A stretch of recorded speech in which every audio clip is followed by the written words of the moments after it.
standards, and we said that what it means for a person to be good is to have a lot of skills in which they have met the standard. And when I say met the standard, you have a bunch of problems which are at the standard, and people try to get an A. They try to get 90+% of those problems right. And so what you see is basically what you see when people are applying to college. They're sort of ticking off boxes. We've often thought of it that way, where it's not about being great in things. It's just making sure that on many things you're very good. That's not how sports works. There are very few people whose goal is to both be, pretty reasonable in javelin throw, pretty reasonable in basketball, pretty reasonable in being a linebacker, pretty reasonable about being a sprinter. I just said two things that are impossible to do at the same time. Right? Linebacker and sprinter, I think are probably not. You could be a really fast linebacker, I agree, but like an Olympic sprinter would be a pretty bad linebacker. And an NFL linebacker wouldn't do anything with the same goal. So I'm trying to say, our model has been somehow to say, let's encourage everyone to pass these things. Honestly, I'm a cynic. I wonder if that's just because that's the easiest thing to make a test for. I'm not saying that teachers are the ones making the test. Somebody's selling you the test. What I'm trying to say is that if you're running a business, that's the easiest thing to evaluate for. Yeah. So we come to a talk in Montessori one time. Yeah. Where the theory was that don't do any testing because testing in some ways gets you to a common denominator and it discourages innovation and innovative thinking. Exactly. So that was the thesis behind that. So I think that can be solved. Yeah. So what I'm referring to is that what you really want is you don't want to be measuring on a standard, what percent of the standard can you do? What you want to be measuring is on a concept or on a skill. How good are you? How good meaning what level of challenge can you do with 50% accuracy? This is my paradigm. This is how I measure, like if I'm helping to evaluate admissions or anything. I'm not really curious. Are you 90% good at, in my opinion, pretty basic things? I'm interested in just how high are you when I just look at this profile of your 50% accuracy. What can you achieve with 50% accuracy? Because this now has no ceiling. You know what I mean? That's like the Montessori. That's probably the same philosophy as the Montessori. It's like we want to just encourage people to go and fail and work on what they're having failure on. Does that make sense?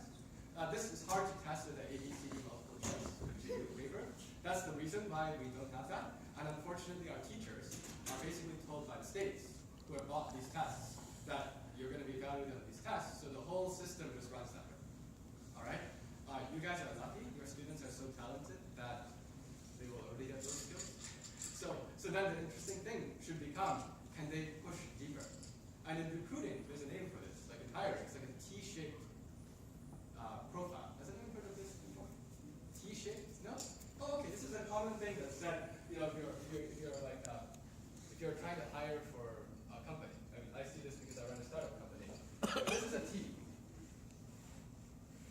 It's upside down. But what this means is essentially across a lot of disciplines. This is like a chart which says maybe this discipline is something like show up on time. Maybe this thing here is like ability to communicate. Well, that might not be great. It doesn't matter. So I'm just going to make this up. Communicate. Yeah, actually you're right. I should probably put it this way.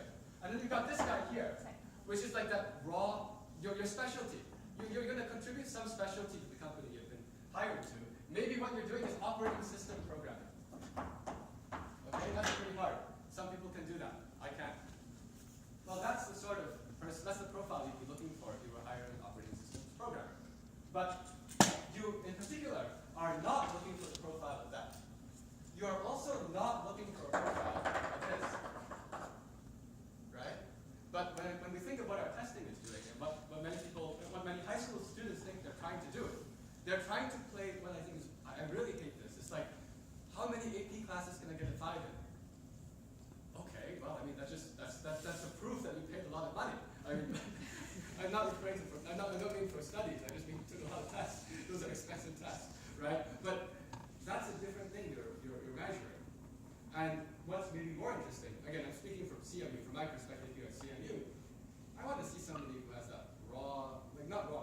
some skill that we're trying to do that you're extreme in. So when I advised admissions, and I chatted with the CMU admissions, this was maybe 4 years ago or so, I wanted to try to find strong math talent, right? And so I chatted and I asked, what are we using to figure out how someone's good at math? And I found out that, not the CMU, but the standard that many people use is this thing called the SAT Math 2C. Everyone takes this, right? Have you ever looked at your kid's score report? Yes. Many people here might actually get an 800 perfect score. Did you notice what percentile? Yes, I was 80%. That was, yeah, I was so surprised to see that. this is very interesting. So I went and even downloaded this from the official ETS website. It has all the yeah, so you said, how does that mean anything? Because it means that the perfect score, it's like, the stats I had said 85%. It's different every year. I've seen different numbers every year. 85 percentile. But what I said is, well, the same stats which you can get from the Education Testing Service have another row which says N, which is the number of people that took it, who are college-bound seniors. And the N was like 170,000. So I took out a calculator. So it's 0.15, which is the complement of 100%, a complement of 85%. 0.15 times 170,000, hit enter, 20,000 plus. And what I said is, well, we're competing for we're playing with MIT, Caltech, Stanford, Princeton, and Harvard for technical talent. MIT is going to take 1,000 people. Harvard's going to take, add these numbers. Yeah. We're going to take 1,000 people. This sum is less than 20,000. Okay. So then the next printout I gave them was the American Math Competitions, AMC 12, right? You may know about this, all of you do math contests. AMC 12, AMC 10, your school doesn't take it, you must, okay? But so took this, printed it out. It had this nice real bell curve, okay? And there was 150, and under the 150 it said 3. I said, this is 3 people. This is 3 people. The next year, Carnegie Mellon's application, from then on, asks for the AMC 10 and the AMC 12 score, and the Amy score, right? And it's not just us. We did it because Caltech and MIT have been doing it. I don't know what other ones do it. Maybe you guys have done it. MIT asked for it, I know. CMU asked for it. There you are. So basically, anyone who's playing in this top end is asking for it. Why? Because that's getting at this thing which is now, you're talking, it's not quite Montessori, but anything for which the maximum is achieved by 3 people is a good way to check the high end. Does that make sense? So in general, whenever I'm working with people, it's that I think of course you need to get into college. Today we still need that, right? How do you get into college? Well, it depends. Depends what you're trying to do. There are some colleges where I have no idea how to get into the college. And many people have the same feeling. It's like, well, I did everything. What happened? Well, what I'll say is the reason you didn't get into that college is called the pigeonhole principle. The pigeonhole principle is to say, if you have 10 pigeons and 9 buckets, they don't all fit. Okay? And after working with so much of the talent across the United States of America, we know that there's just so much more talent that will fit into these top schools. So that's why you didn't get into some of those, especially because some of those also, some schools care about lots of things in strange ways that we don't understand. I don't understand them either. I myself went to Caltech, and I work here at CMU, and I collaborated a lot with MIT. I know this group, right? So one thing I say is that if you have a student who's sort of this type of shape, please let me know. I mean, if you visit, let me know. I mean, we like to know. I can't do anything. I officially have nothing to do with getting someone in on admissions. However, I'm happy to, if I can say something about them, I'll say something about them. Where the something can be as simple as, oh, you have an AB score of 7. That's amazing. Like, that's amazing when one thinks about getting into universities. Okay? What's the AB? Yes, so that's why it's amazing. So this is what I mean. Like, this is hard to get into. we've heard of. Amy is new. You qualify for it. So you need to get into the top one, like what is 100 plus points or something. Like top, what percent? I already forgot. 5%. 1%? Something like that. Some single digit percent from the AMC. So once the AMC is finished, this is where it goes. That's the next one. AMC 10. AMC 10 and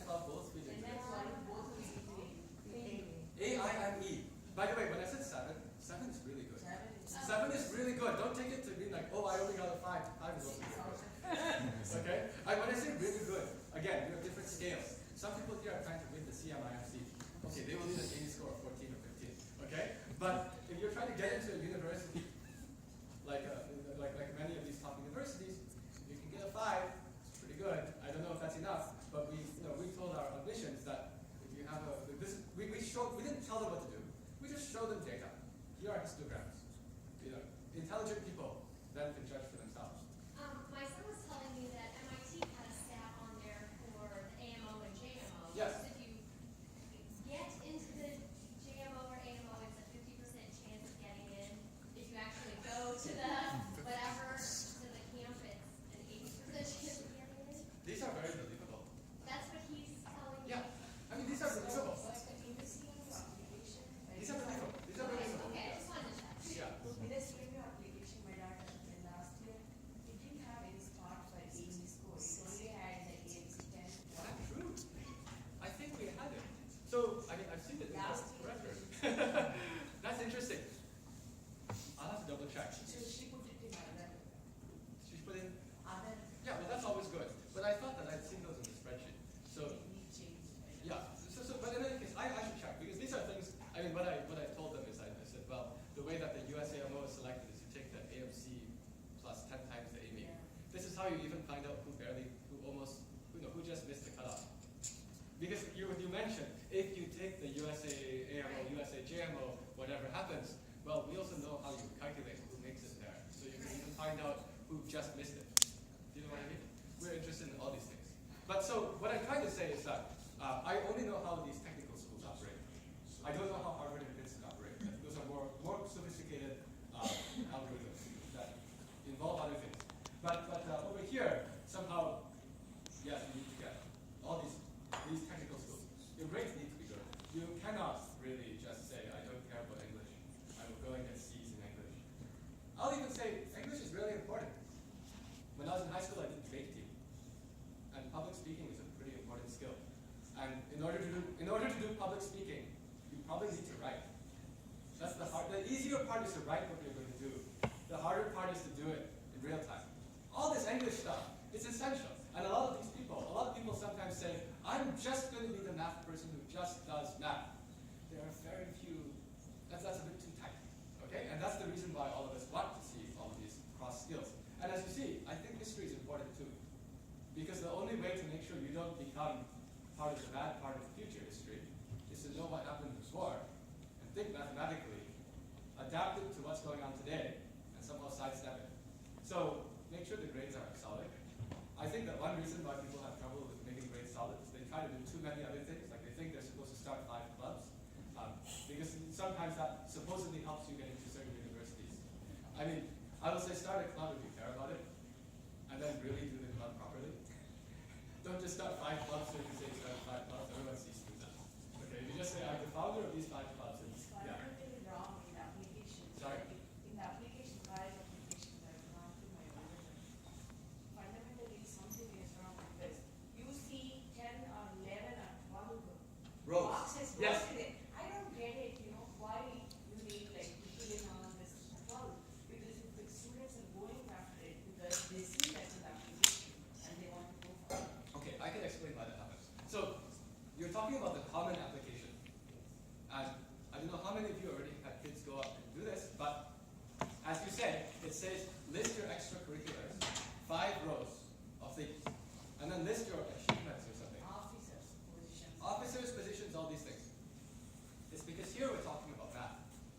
What if you applied to a non-math subject? Your AMC score is not relevant. Now you really need all that information. Because otherwise, what do I know about the person? I know their GPA, I have a few letters from teachers, I don't have any information. Yeah? As a human being, how many can you do good? Yeah, that's a good question. I mean, there are 5 things. 5 or 10. 5 or 10. Another thing I should say, the way those are measured, okay, everyone measures these things in different ways. Like I evaluate graduate school applications, I can say that for sure. But if you think about the profile of amazingness, if you imagine that every one of those 5 has a score for how amazing it is, certain people do different things with those 5 numbers. You can add them up, that's one way. You can take the maximum, that's the other way. Or you can say, is there a high maximum and the other ones are reasonable?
Because presumably they do buy things, especially if one of them is computer games. You can move that one over to something else.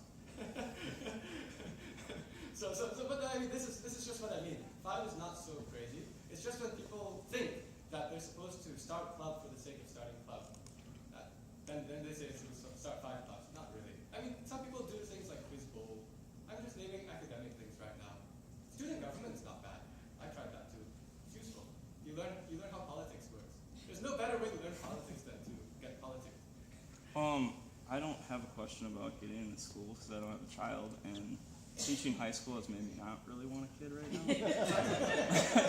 Teaching high school is a great contraceptive. That's but I was really interested about that. You said doing problems at 50%. Yeah. How do we encourage kids to start to engage in that? Because what I'm noticing in my students when I pitch hard problems to them is that they're so petrified of not getting an A or not getting it perfect that they won't even engage. Even if they're like brilliantly smart kids, like I feel like they have so much pressure from parents and everything else to perform perfectly all the time that they don't want to engage in this higher order thinking. That's a deep problem because it runs even deeper than what you said. That's why students don't take honors classes. I mean, that's a deep problem. If you have a student who's very talented who says, the reason I'm not going to challenge myself is because it's going to hurt my GPA and then I won't get into this famous university. That's backwards. Okay? So now, how does one deal with that? I mean, that's a, yeah. Oh, I do not come from a good high school. So I just want to, I admire all these contests because we see a lot of great high schools here. But the one thing that when I noticed a little bit going on with my son is that I did online and it's mastery. It's not getting a 100%. It's more the mastery of a talent. And it's hard to do in a classroom for 30 kids, but it's easy to do one-on-one and just set them up to see where they achieve. I know there are a lot of online programs, and there's also academies online that will just let a kid advance to whatever. So, you know, someone may be 4 grades ahead in math, but on target in English, or 1 grade ahead in science, and so it's a much more fluid education. I think that's what we're not serving in a lot of our high schools. We're not allowing for a lot of fluid movement of excellence. We're just kind of all treating 30 kids the same. Right. So I'll say I care a lot about this. As you can see, this is like my philosophy of what needs to change. Would you like to talk about XP? Sorry? Would you like to talk about XP? I mean, I can. I mean, the idea is that I'm trying to solve this. So I try to solve this in the best way I can. And this what I'm showing you isn't done. We're just this is one of the projects I'm working on. But I think that the way to do this is to make some system where people can actually try to challenge on things which are at their level. And the motivation, like the model for this, would be something like chess. Does anyone know about competitive chess? So in competitive chess, the games take a long time. So people want to play games against the people who are at the right level. It's very boring to play a game against someone who's either no good or too good. But in chess, because they had to solve this problem, they invented a system to solve this. It's called the ELO rating system. Sorry? I laugh because I use it in sports. Yes, and people use it in sports too. I mean, it's used in, for example,